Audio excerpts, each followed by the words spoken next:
Assalamualaikum warahmatullahi wabarakatuh. Ya, terima kasih sudah berkenan hadir ya nak.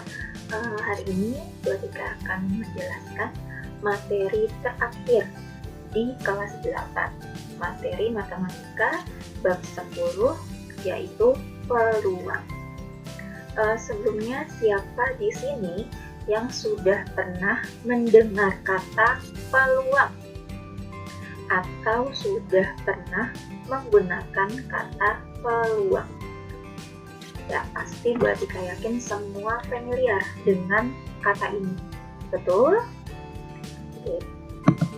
Kompetensi dasar yang akan kita pelajari kali ini, yang pertama 3.11, menjelaskan peluang empirik dan teoretik suatu kejadian dari suatu percobaan. 4.11, menyelesaikan masalah yang berkaitan dengan peluang empirik dan teoretik suatu kejadian dari suatu percobaan. Nanti kita lihat apa yang dimaksud dengan peluang empirik dan teoretik serta perbedaannya. Oke, apa itu peluang? Di sini ada yang pernah main ular tangga? Ya, pasti semuanya pernah bermain ular tangga. Di dalam permainan ular tangga, tentu kalian akan menggunakan dadu untuk menentukan jumlah langkah yang harus kalian ambil. Nah, pada proses pelemparan dadu tersebut, hasil atau angka yang mungkin muncul adalah, ada siapa aja nak? Ada 1, 2, 3, 4, 5, atau 6. Ya, karena dadu tersebut terdiri dari 6 sisi. Nah, kemungkinan munculnya angka pada pelemparan dadu adalah salah satu contoh peluang matematika. Jadi kalau kalian melempar dadu, kan kalian pasti deg-degan tuh, tunggu kan, angka berapa nih yang keluar. Nah, setiap kalian menunggu kemunculan angka tersebut, itu adalah konsep peluang. Jadi berapakah peluang munculnya angka 1, angka 2, angka 3, angka 4, angka 5, atau... Oke, sampai sini jelas? Paham? Nah, kalau sudah paham, ya, adakah yang bisa memberikan contoh lainnya dari peluang matematika? Ya, pasti banyak sekali di dunia ini, kehidupan sehari-hari pastinya, yang memiliki atau yang terlibat dengan konsep peluang matematika. Yang punya contoh lain, silahkan cek di bawah. Sekarang kita masuk ke teori peluangnya ya. Teori peluang. Peluang dapat didefinisikan sebagai sebuah cara yang dilakukan untuk mengetahui kemungkinan terjadinya sebuah peristiwa. Jadi, peluang ini bisa mengetahui kemungkinan terjadinya, misal tadi untuk pelemparan dadu, berapa sih peluang kita dapat angka 1, berapa sih peluang kita dapat angka 6. Atau misalkan dalam sebuah pelemparan koin ada sisi angka, ada sisi gambar. Berapa sih kemungkinan kita dapat angka gambar gitu. Atau misal seorang ibu yang mau melahirkan anak gitu. Jenis kelamin anaknya laki-laki atau perempuan, berapa sih peluangnya? Kita akan tahu kemungkinan tersebut dengan teori peluang. Ya. Dalam peluang ini ada beberapa istilah. Nah, istilah ini yang harus kita pahami. Apa saja? Yang pertama, ada ruang sampel. Ruang sampel adalah himpunan dari semua hasil percobaan yang mungkin terjadi. Jadi, ruang sampel ini keseluruhan himpunan dari hasil percobaan yang mungkin akan terjadi. Kemudian ada titik sampel. Titik sampel adalah anggota yang ada di dalam ruang sampel. Bedanya titik sampel dengan ruang sampel adalah ruang sampel ini kan himpunan. Nah, himpunan itu ditandai atau dicirikan dengan pemberian tanda kurung kurawal di awal dan di akhir. Ya. Nah, kalau titik sampel itu adalah si isinya ruang sampel ini. Jadi si titik-titik yang ada di dalam ruang sampel tanpa perlu kita berikan tanda kurung kurawal. Ya, selanjutnya adalah kejadian. Kejadian ini adalah himpunan bagian dari ruang sampel. Biasanya yang diminta oleh soal. Nanti kita lihat contohnya. Nah, contoh. Wapa melempar sebuah dadu dan muncul angka ganjil pada hasil pelemparannya. Oke, sekarang kita lihat ruang sampelnya. Nah, karena dadu itu ada 6, berarti kemungkinan setiap kita melempar dadu yang muncul angka berapa aja?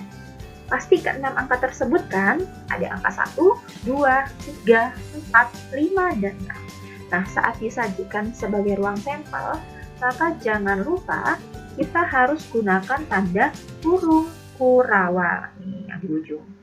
Ya. Kemudian titik sampel. Nah, titik sampel ini adalah isinya si ruang sampel, yaitu angka 1, angka 2, angka 3, angka 4, angka 5, dan angka 6. Nah, kejadiannya adalah kita lihat munculnya siapa? Munculnya angka ganjil. Berarti dalam dadu ini angka ganjilnya ada siapa aja? Oh, ada 1, 3, dan 5. Oke, jelas? Paham? Sip, kita lanjut. Nah, sekarang kita akan masuk ke teorinya. Tadi di kompetensi dasar ada materi tentang peluang empirik dan peluang teoritik. Kita lihat perbedaannya. Peluang empirik.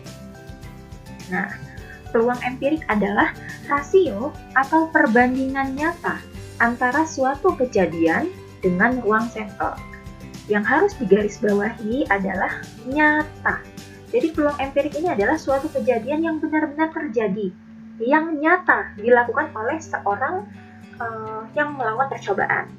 Nah, buat Tika kasih tugas ya nak ya. Tugasnya insya Allah pasti semuanya bisa. Ya, praktek di rumah.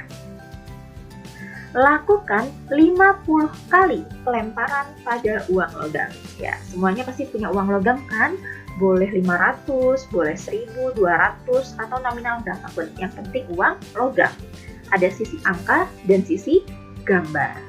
Kemudian, ya buat tabel seperti ini di buku kalian. Ya, ada tabelnya persis seperti ini. Silahkan dilihat. Kemudian, catat setiap pelemparan yang kalian lakukan. Misal, di sini ada kejadian turus banyak kali munculan dan ini adalah peluang empiriknya, yaitu rasionya.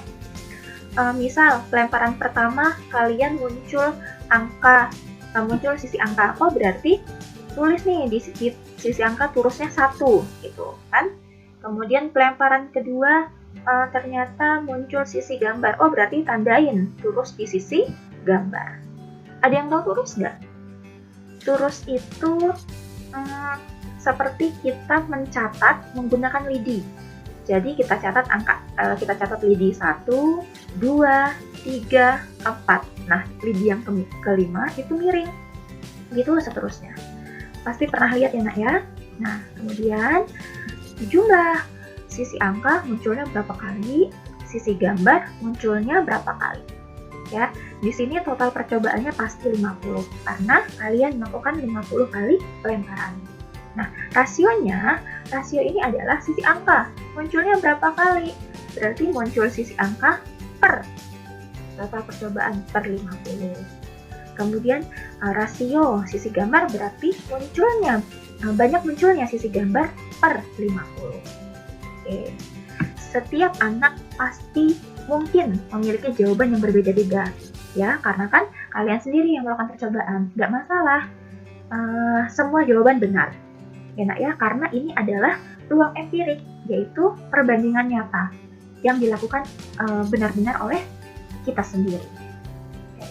Jelas ya nak ya, tolong dilakukan di rumah. Kirim jawabannya ke chat WA buat saya.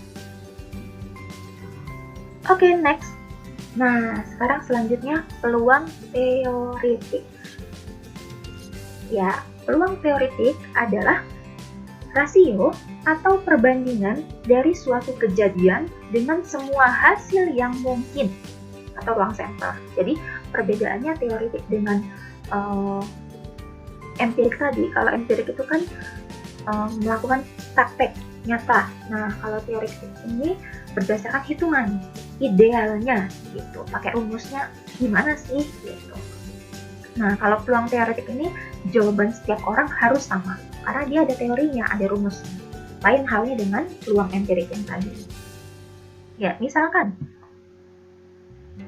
peluang kejadian A. Misalkan suatu kejadian ini kita misalkan dengan A. Peluang kejadian A itu lambangnya P dalam kurung A. Kemudian kemudian hasil kejadian A itu dilambangkan dengan M dalam kurung A. Kemudian ruang sampel itu dilambangkan dengan N dalam kurung S. Sehingga rumus P A atau peluang kejadian A adalah NA per NS. Nah, peluang ini nilainya dibatasi, yaitu antara 0 sampai 1. 0 itu pasti gagal ya kejadiannya, tapi kalau 1 pasti terjadi. Contohnya gini, peluang terpilihnya siswa putra dari kelas 8C. Berapa peluangnya? Nah, untuk kasus ini peluangnya 0. Kenapa? Karena kita sudah tahu bahwa di kelas 8C itu tidak ada siswa putra. Sehingga peluangnya 0. Pasti nggak ada. Gitu. Pasti nggak akan ada siswa putra di 8C. Sehingga peluangnya 0. Nah, kalau peluangnya 1.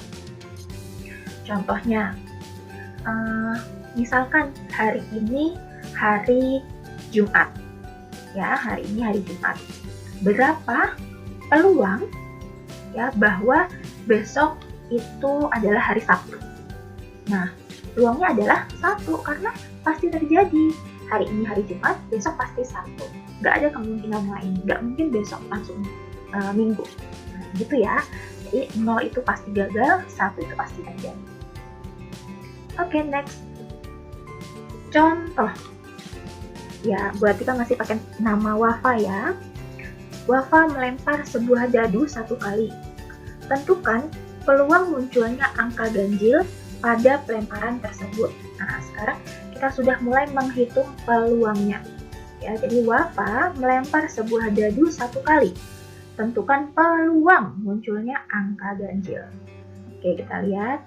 Misalkan A adalah kejadian munculnya angka ganjil pada dadu. Jadi nama kejadiannya adalah kejadian A.